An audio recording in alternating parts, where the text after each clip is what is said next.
Today we're going to be making Old Bay curry roasted drumsticks. This is a recipe that's really easy to do, and what we're going to do is we're going to start off by just taking the knife and going underneath the skin and separating out any tendons and separating the meat away from the bone.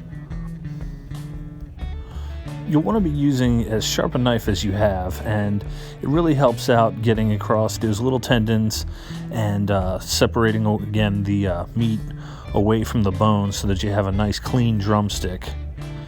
So as you can see, what I'm doing here is just going in and pulling out each one of these little white pieces of tendon and slicing them away, and that'll just give you a cleaner bite at the end. And then what I'm going to do is pop off the cartilage at the top, and you just kind of drag your thumb underneath the cartilage and then just give it a pull, and then there you go. Just going to straighten out the skin and have your drumstick ready to go.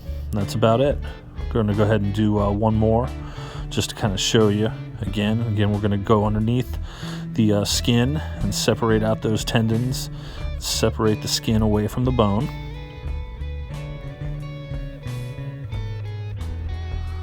This step definitely isn't mandatory, and you can just season the drumsticks and throw them in the oven, but I find that it's a little bit nicer presentation. Kids seem to like it a little bit better when the meat's kind of pulled back on the bone and they have more of a handle to grab onto, and it's nice to serve at parties this way. So again, that's just one extra step that you don't have to do, but it's kind of makes it a little bit nicer.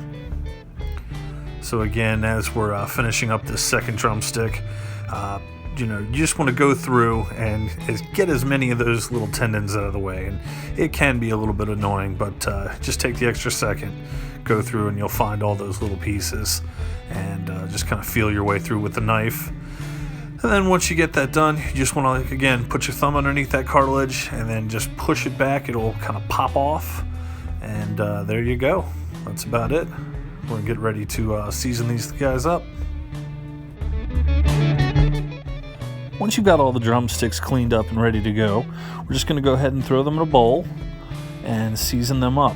I like to start off by putting down a little bit of avocado oil, just something neutral that's got a high heat point, and just give them a toss so to make sure they're all coated up. And then I'm going to start by adding just a little bit of Old Bay. Now you can go as heavy or as light as you want with this. We're going to be seasoning it again later, so you don't have to go crazy at the beginning. So we're just going to toss it around to make sure they're nice and coated.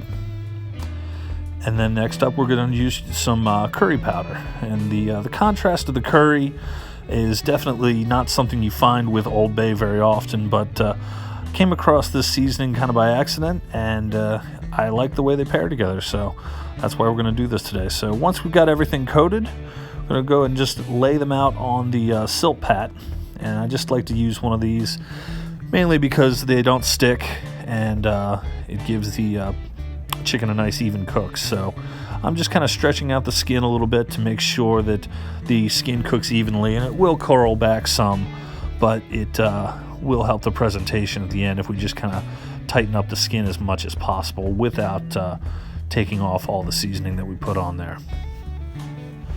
Go ahead and pop these in the oven for 400 degrees for about 30 minutes until they are fully cooked. While the chicken's in the oven, we're going to go ahead and make a quick compound butter using 1 stick of softened butter with about a teaspoon of Old Bay, a teaspoon of curry, and about a teaspoon of parsley. And the butter is soft, and so it's easy to stir. I'm just going to whip it together. And it's okay if there's still a few lumps in it. That's going to soften up anyway, and we're just going to brush that on the chicken anyway. Now that the chicken is out, after the 30 minutes, we're just going to go ahead and brush it. So just be pretty liberal with the coating, because a lot of it's going to melt off, so you don't have to feel bad. I use about half of this amount now, and then I'm going to actually serve it with the rest of the butter kind of as a condiment on the side, so that people can add a little bit of butter at the end.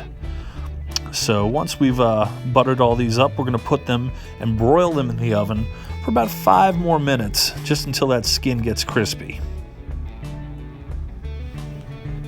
Alright, now that the chicken is completely done, we're ready to plate it up. So what I like to do is take the extra butter that I had left over, put it in a little ramekin or whatever kind of dish you have, and I just took some arugula, just kind of give it some color, and it also holds the chicken in place a little bit, so you got something to hold on to. And I'm just gonna kind of spiral them around the butter, just a nice little presentation, and then it's ready to serve and eat. So I appreciate everybody watching today, and like I said, this is just a quick little recipe. I like to do this for meal prep at the beginning of the week sometimes, and just have in the fridge, or if we're having some friends over. It's very economical. Obviously, drumsticks are very cheap, and it's a good way to stay keto and have something a little bit nicer than normal out of just some basic ingredients that you have in your kitchen. So thanks for watching, everybody. I appreciate it. And if you guys like your video, or this video, I should say, please hit that subscribe button. Give me some thumbs up. Let me know what you think. Please feel free to comment and let me know. And that's it. Thanks for watching, guys.